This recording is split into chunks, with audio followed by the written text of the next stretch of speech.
Hello, whoever is going to watch this. This is how I make truffles.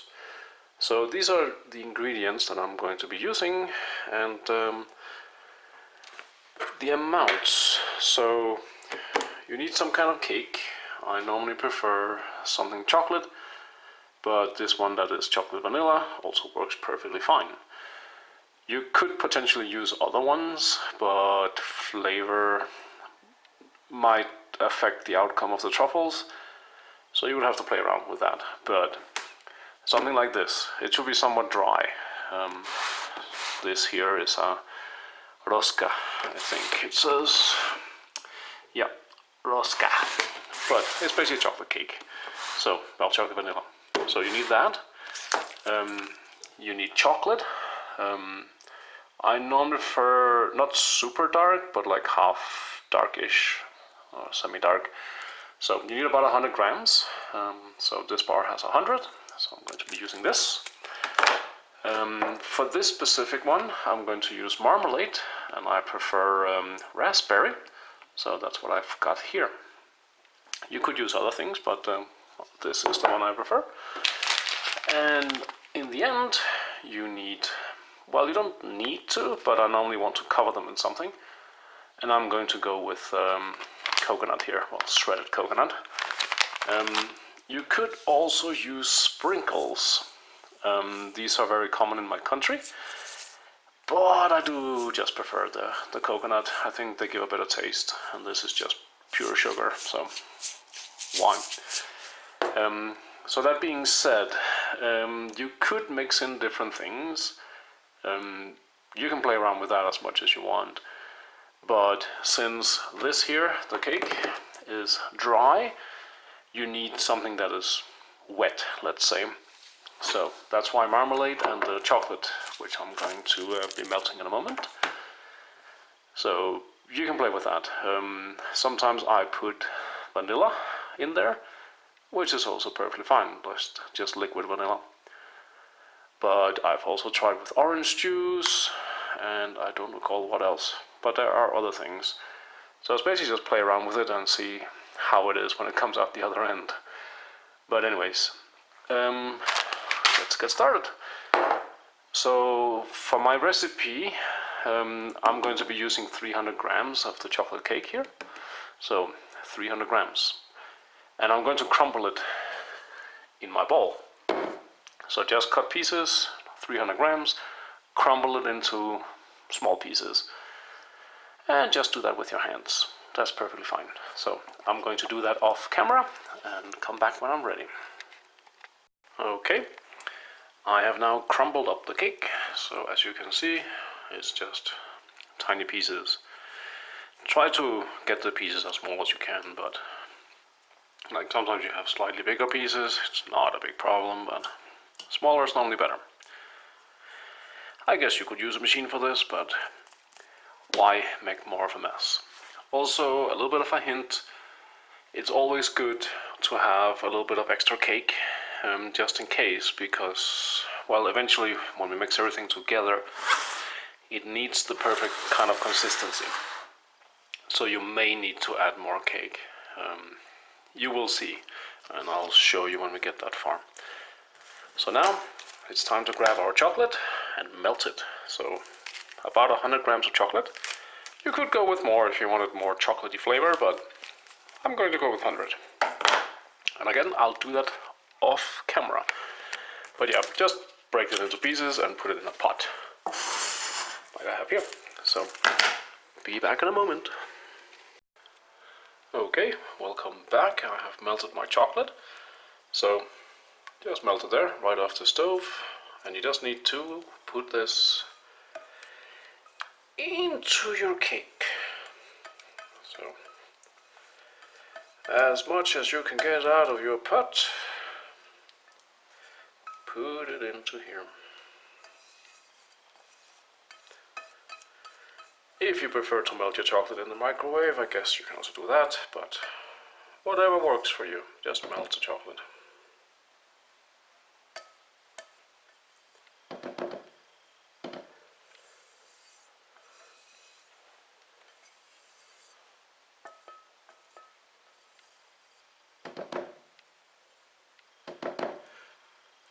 And I think that's about it.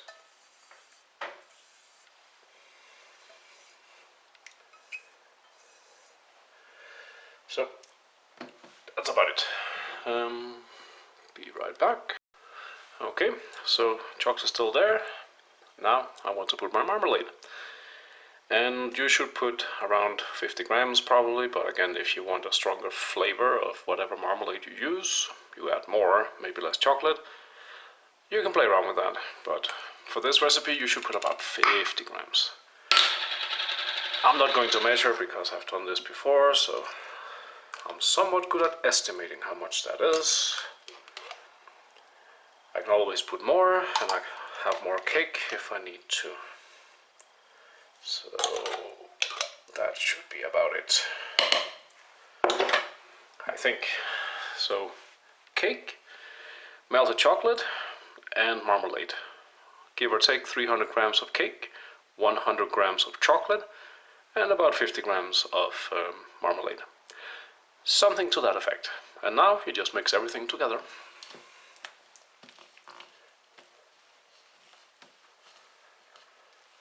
I normally prefer to start with a spatula or a spoon, because if not your hands will get really messy.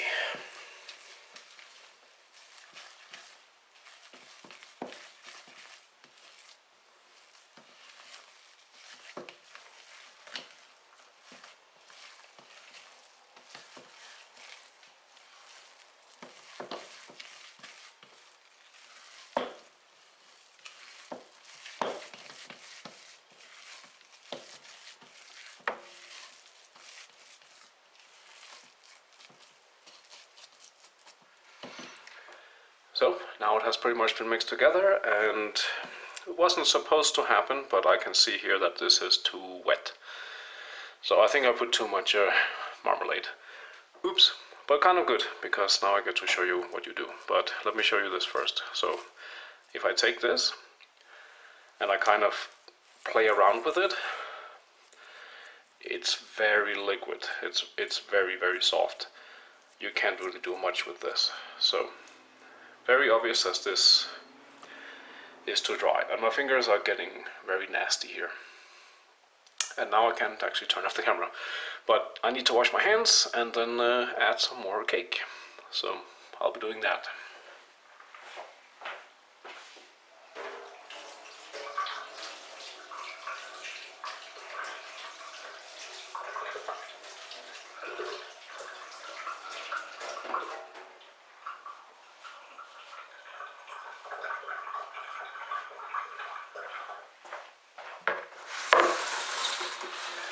Okay, wash my hands, more cake. So it should be more or less obvious, you just add a bit more. So obviously crumble up the cake that you're adding here, same as before.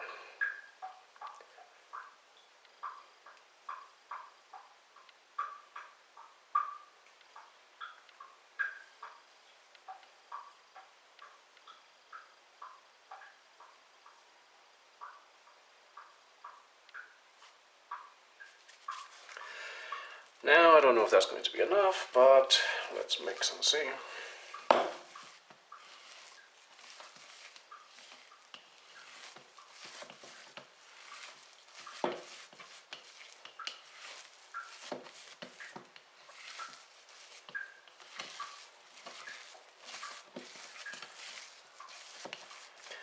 Oh, and if anybody wonders, this is perfectly fine to eat right now. So when you're done, you can lick the spatula if you want. You can also taste test it if you want.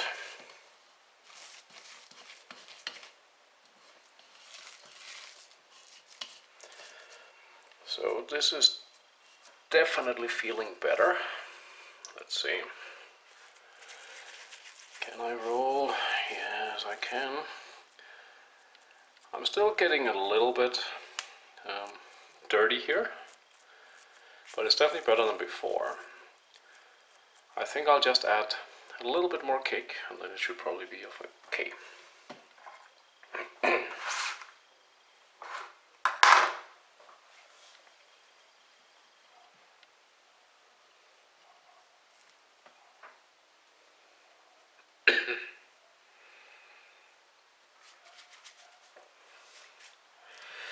I also recommend you find the right cake for this, which can be difficult. This one is from Chedraui, which is my preferred. I've tried from Walmart, but I did not like the taste of it. But that is just my preference. Maybe you are different. So you may have to play around with the cake. In my country, by the way, this is something we normally do, or at least used to. When bakers had cakes left over that were kind of too old, too dry, as to not throw them out, they would make these truffles instead. And then they would try to sell them again. So, I think this is just about perfect now. So this is what you want to end up with.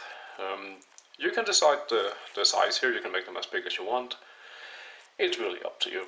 I normally prefer about this size, and that's about it.